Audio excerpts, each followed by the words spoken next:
Hello అండి, welcome back to my channel. ఈరోజు ఈ వీడియోలో వచ్చేసి వర్క్ బ్లౌజ్ కట్ చేసేటప్పుడు మనము వర్క్ని బట్టి మనము బ్లౌజ్ అనేది కట్ చేసుకుంటామా, లేదంటే మనకి కరెక్ట్గా మెజర్మెంట్ ప్రకారం కట్ చేసుకుంటామా అనేది వీడియోలో చెప్తాను. ముందుగా అయితే ఒక లైక్ ఇవ్వండి, ప్లీజ్ లైక్ చేయండి, షేర్ చేయండి, సబ్స్క్రైబ్ చేయండి.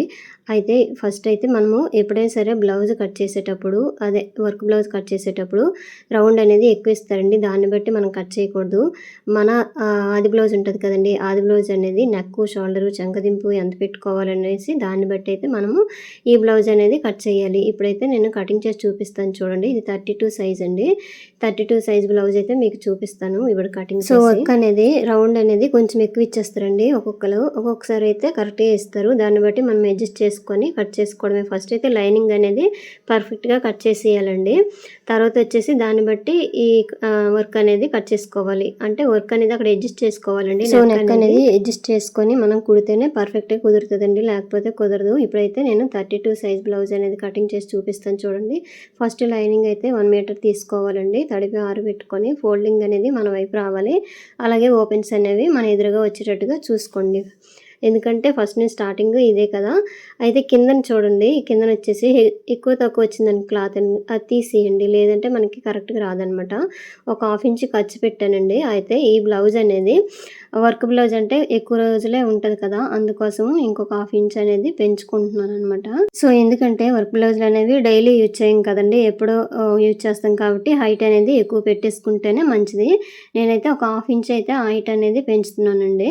ఇదిగోండి ఇక్కడ ఖర్చుకు 1/2 ఇంచ్ పెట్టాను, ఒక 1/2 ఇంచ్ నుంచి పొడుగు పెట్టాను. కారణం ఏంటంటే ఈ బ్లౌజులు మనం డైలీ యూజ్ చేయం కదా, ఇంకా తొందరగా చిరిగిపోవడానికి ఎప్పుడో యూజ్ చేస్తాం కాబట్టి ఇంకా అప్పటికి మనకి పొట్టిగా లేకుండా ఉంటాయి అన్నమాట. నీట్గా కరెక్ట్గా ఉంటుంది ఎప్పుడు వేసుకున్నా సరే. సో అయిపోయింది కదండి. ఇప్పుడు ఆది బ్లౌజ్ తీసేసుకోండి. బ్యాక్ సైడ్ ఇలా చూసేసుకొని పైన షోల్డర్ ఉంది కదండి, అక్కడ నుంచి ఈ డాట్ వరకు ఇలా పట్టేసుకొని ఎంత ఉందో చూడండి. తర్వాత ఒక 1/2 ఇంచ్ అయితే ఎక్కువ పెట్టేసుకోండి ఖర్చుని. ఇవ్వండి ఇక్కడ నుంచి ఎంత వచ్చింది నాకు మొత్తం ఖర్చుతో కలిపి 15 ఇంచీలు అనేది నేనైతే బ్లౌజ్ పొడుగు అనేది పెడుతున్నానండి. ఇదిగోండి ఇలాగా మార్కింగ్ అనేది చేసేసుకోండి. సో నేను వచ్చేసి ఇందులోనే బ్యాక్ పార్ట్ మాత్రమే చెప్తున్నానండి, క్లియర్గా చెప్తాను. వీడియో అయితే చివరి వరకు చూడండి ఫ్రెండ్స్, కొత్త వరకు అయితే బాగా ఉపయోగపడుతుంది. ఇప్పుడు అయిపోయింది కదండి. ఇప్పుడు చెస్ట్ లూజ్ చూసుకుంటున్నాను. చెస్ట్ లూజ్ అనేది ఫ్రంట్ వైపు ఇట్లా చూసేసుకోవచ్చు హుక్స్లు పెట్టి, లేదంటే లోపల అంటే లైనింగ్ ఉంటుంది కదండి లోపల సైడు నెక్ డీప్ కింద నుంచి అయినా చూసేసుకోవచ్చు. నాకు వచ్చేసి ఒకవైపు 8 ఇంచీలు వచ్చింది. అదేవిధంగా ఇక్కడ కూడా చూసేసుకోవచ్చండి. క్రింద చూడండి ఇక్కడ చూపిస్తున్నాను కదా, ఈ విధంగా చూస్తే మొత్తము నాకు ఫస్ట్ 16 ఇంచీలు వచ్చింది. అంటే ఎంత వచ్చిందంటే 32 సైజ్ అనమాట. ఈ బ్లౌజ్ వచ్చేసి 32 సైజ్ అంటే 1 ఫోల్డింగ్ మీద 8 ఇంచెస్కి ఇలా మార్కింగ్ అనేది చేసేసుకోండి. అదే మనకి 40 అనుకోండి, 10 ఇంచెస్కి మార్క్ చేసుకోవాలన్నమాట. ఈ విధంగా అయితే మార్కింగ్ అనేది చేసేసుకోవాలండి. సో అయిపోయింది కదండి. ఇప్పుడు ఇదిగోండి నడుము కొలుచుకోండి. నడుము వచ్చేసి తాలిపట్టి ఉంటుంది కదా, ఈ తాలిపట్టి వదిలేసి హుక్స్ పట్టి వరకు ఎంత వచ్చిందో చూసుకోండి. నాకైతే 28 ఇంచీలు అయితే నడుము వచ్చిందండి. ఈ 28 ఇంచీలని ఇదిగోండి 28 ఇంచీలు వచ్చింది. అంటే ఇలాగ ఫోల్డింగ్ మీద ఒకవైపు 7 ఇంచీలు వస్తుందండి. ఇప్పుడు ఇదిగోండి ఇలాగ 7 ఇంచీలు మార్క్ చేసుకొని 1 ఇంచ్ ఖర్చు గురించి ఒక 2 ఇంచెస్ ఏమొచ్చి ఎక్స్ట్రా ఖర్చు అనేది పెట్టేసుకుంటున్నాము. ఇదిగోండి 2 ఇంచులు అయితే పెట్టేసుకోండి. మరి 1 ఇంచ్ 1.5 ఇంచ్ అయినా సరే ఇంకా ఈ బ్లౌజ్ ఎక్కువ రోజులు ఉంటుంది కాబట్టి కొంచెం ఖర్చు అనేది ఎక్కువ పెట్టేసుకుంటే బెటర్ అనమాట. సో అయిపోయింది కదండి. ఇప్పుడు ఇక్కడట ఇదిగోండి ఇక్కడ చూపిస్తున్నానా, ఇది చెస్ట్ పార్ట్ ఉంది కదా, ఈ చెస్ట్ పార్ట్ బట్టి ఇక్కడ నుంచి పెట్టేసుకోవాలి. నెక్ వచ్చేసి 2 ఇంచీలు పెడుతున్నానండి. ఒక 1/2 ఇంచ్ ఎక్కువ పెట్టాను అంటే ఖర్చుకి, ఎందుకంటే భుజాలు జారకుండా ఉంటాయండి వీళ్ళు. అంటే చెస్ట్ వచ్చేసి 32 సైజు కాబట్టి మనము 2 ఇంచీలు 2.25 ఖర్చుతో కలిపి పెట్టేసుకుంటే సరిపోద్ది. ఈ చిన్న షోల్డర్ బ్లౌజ్లో ఎంత ఉందో అంత పెట్టేసుకోండి. ఇక్కడ చూడండి మొత్తం నెక్ షోల్డర్ కలిపి నాకు ఎంత వచ్చిందంటే 5 ఇంచీలు వచ్చిందనమాట. ఈ 5 ఇంచీలు ఈ కిందకి ఇట్లా డ్రా చేసేసుకోవాలి. ఇదిగోండి ఇప్పుడు చూపిస్తాను చూడండి. ఇక్కడ ఫస్ట్ అయితే ఈ నడుము ఎంత ఉందో ఒకసారి చూసేసుకోండి. ఈ నడుము ఇలాగ అనమాట. ఇలా నడుము చూసుకున్నాక ఒక 1/2 ఇంచ్ పైకి పెట్టేసుకోండి. ఇక్కడ 2 ఉంది కదా, ఇక్కడైతే 2.25 ఇచ్చానండి. రౌండ్ అనేది తీసేసుకోవాలి. రౌండ్ మన ఇష్టం అండి.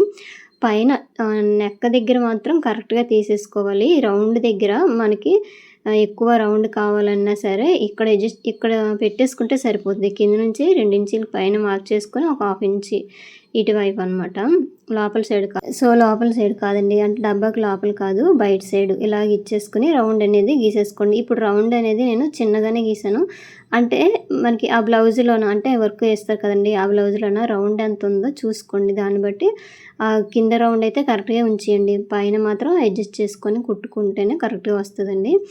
5కి పెట్టాను కదండి, చంకదింపు వచ్చేసి నేను ఇగోండి 6 ఇంచీలు పెట్టాననమాట. అంటే ఖర్చుతో కలిపి అయితే 6 ఇంచులు, ఖర్చుకైతే 1/2 ఇంచ్ అయితే ఖచ్చితంగా వదిలేస్తాను. ఈ కార్నర్లోన 1.5 అనేది పెట్టానండి. ఈ స్కేల్తో ఇట్లా గీసేస్తున్నాను. అయితే ఆర్మ్ రౌండ్ నేను ఇంకా ఆది బ్లౌజ్లోనే తీసుకోలేదనమాట. ఫస్ట్ అయితే ఇప్పుడు ఈ విధంగా మార్కింగ్ చేసి ఒకసారి కొలుస్తాను ఎంత వస్తుందనేసి.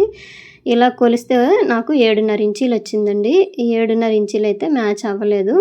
మనకు కావాల్సిందంతా ఒకసారి చెక్ చేసుకోండి. ఇలాగ వెనక సైడ్ అనమాట.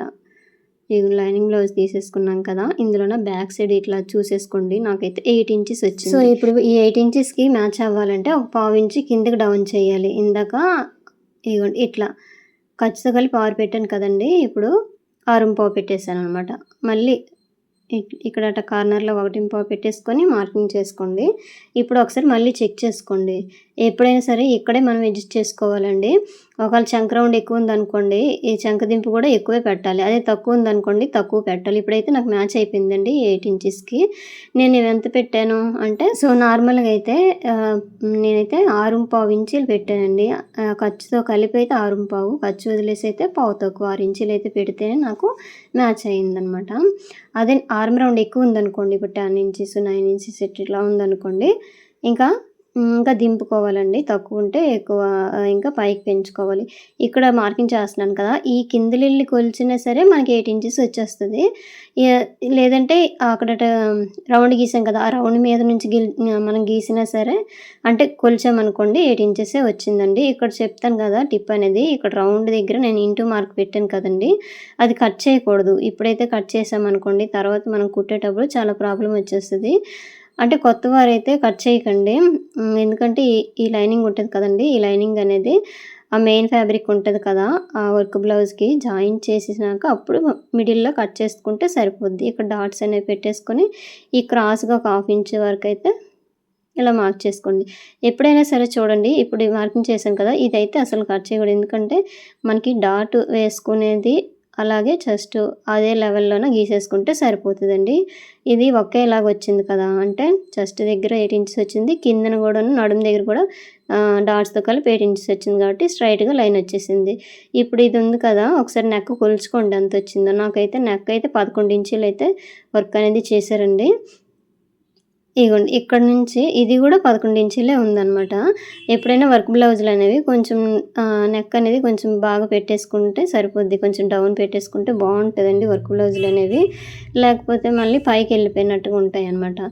సో అయిపోయింది కదా, ఇప్పుడు ఇగోండి కరెక్ట్ సరిపోతుందో లేదని ఒకసారి చెక్ చేసుకోండి. కరెక్ట్గా 1కి 2 సార్లు ఇట్లా చెక్ చేసుకున్నాక ఇక్కడ చూడండి ఈ నెక్ ఉంది కదా, నెక్ దగ్గర ఈ వర్క్ వేసిన దగ్గర కొంచెం ఎక్కువ వచ్చింది. సో నేను లైనింగ్ మీద మార్కింగ్ చేసేది తక్కువ వచ్చింది అనమాట. అంటే మనకి తక్కువ నెక్కే కావాలి కాబట్టి మనకి అడ్జస్ట్ చేసుకొని నెక్ అనేది మనము కట్ చేసుకోవాలి. ఇప్పుడైతే కట్ చేయకండి, ఇది లైనింగ్ అయితే కట్ చేయకూడదు. తర్వాత అనమాట ఈ మెయిన్ క్లాత్ ఉంది కదా, ఇక్కడ కొంచెం కుట్టేసుకోవాలి. అది మీకు స్టిచ్చింగ్ వీడియోలో చూపిస్తానులేండి. ఎక్కువ బ్రాడ్ ఎక్కువ అయిపోతే ఏ విధంగా తగ్గించుకోవాలనేది చూసారు కదా. బ్యాక్ పార్ట్ అయితే ఈ విధంగా కట్ చేసుకోవాలండి.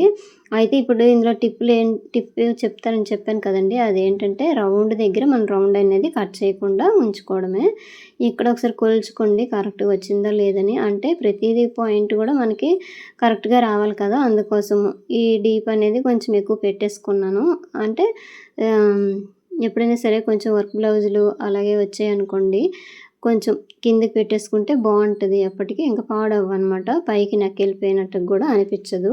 సో ఎప్పుడైనా సరే ఈ కార్నర్లో ఎంత పెట్టాలి అంటే, ఈ రౌండ్ బట్టి కార్నర్లో పెట్టేసుకోవాలండి. ఈ రౌండ్ వచ్చేసి కొంచెం రౌండ్ ఇచ్చామనుకోండి, చంక దగ్గర ఎల్ షేప్లో ఉంది కదండి, అక్కడ కొంచెం మనము డీప్ అనేది రౌండ్ తక్కువగా ఇచ్చామనుకోండి 1/4 అంటే 1.5 ఇంచ్ పెట్టి రౌండ్ అనేది కొంచెం ఎక్కువ ఇచ్చుకున్నాం అనుకోండి 1.5, అలాగే రౌండ్ బాగా బ్రాడ్గా ఇచ్చామనుకోండి 1 ఇంచ్ కార్నర్లో పెట్టేసుకోవాలండి. ఇప్పుడు ప్రతి దగ్గర డాట్స్ పెట్టేసుకోండి, కుట్టేటప్పుడు ఇంకా కొలన అవసరం లేదు, ఇదే విధంగా కట్ చేసుకోవడమే. సో అయిపోయింది కదా, ఇవ్వండి దీన్ని బట్టి చూసుకోవాలండి. ఇప్పుడు వర్క్ కరెక్ట్గా చూసుకోండి, ఎందుకంటే ఆ పక్కనే ఇచ్చారు చూసారా? మీకు కనిపిస్తుంది కదా! ఫ్రంట్ పార్ట్ అది మళ్ళీ కట్ అయిపోద్దనమాట. ఫ్రంట్ పార్ట్‌లో నెక్ వచ్చింది కదండీ! అది కట్ అయిపోకుండా కరెక్ట్‌గా మనకి బ్యాక్ పార్ట్ కూడా కరెక్ట్‌గా తెగాలనమాట. చూసుకోండి 1కి 2 సార్లు. ఎందుకంటే బాగా దగ్గరికి ఇచ్చేసారు ఈ వర్క్ అనేది. ఇలా మరీ దగ్గరకి ఇచ్చేస్తే మనకి కటింగ్ చేసేటప్పుడు కూడా కొంచెం టఫ్‌గానే ఉంటదండి. చూసుకోండి 1కి 2 సార్లు నీట్‌గా పెట్టేసుకొని ఈ బ్యాక్ పార్ట్ ఇగోండి ఇక్కడ చూపించాను కదా! ఇలాగొస్తదనమాట. ఇలాగా ఫ్రంట్‌దొస్తది కటింగు. మీకు స్టిచ్చింగ్ వీడియో పెడతానులెండి. అప్పుడు చూద్దురు. సో, ఇప్పుడొచ్చి అయిపోయిందండి. బ్యాక్ పార్ట్ ఇలా కట్ చేసేసి పక్కన పెట్టడమే. ఇదిగోండి ఇక్కడ చూడండి కరెక్ట్‌గా. ప్రతీదీ కూడా కరెక్ట్‌గా పెట్టేసుకుంటేనే మనకి నీట్‌గా వచ్చేస్తదండి. లేదంటే ఇంక బ్లౌజ్ అనేది ఖరాబ్ అయిపోద్ది. ఇంకండి అక్కడ చూసారా ఫ్రంట్ పార్ట్‌లోన దగ్గరికి ఇచ్చేసారు వర్క్ అనేది. ఈ బ్యాక్ పార్ట్‌కి దగ్గరికి పెట్టేసారు ఆ వర్కు. కట్ చేసేటప్పుడు కూడా చిన్న పీసే మిగులుతుందండి. ఆ పీస్‌లోనే మనము జాయిన్ చేయాలి లైనింగ్ అనేది. ఇక్కడ ఇగో చూసారా? కొంచెం దూరంగా ఏస్తే బావున్ను. ఇగోండి. నీట్‌గా ఇలాంటివి కొంచెం వచ్చేటప్పుడు కష్టంగానే ఉంటాయండి. చూసుకోవాలి. 1కి 2 సార్లు చూసుకొని కటింగ్ చేసుకున్నామనుకోండి అయిపోద్ది. ఇంతేనండి వీడియో. వీడియో నచ్చితే లైక్ చేయండి. ఏ విధంగా ఉందో కామెంట్ చేయండి. Thank you.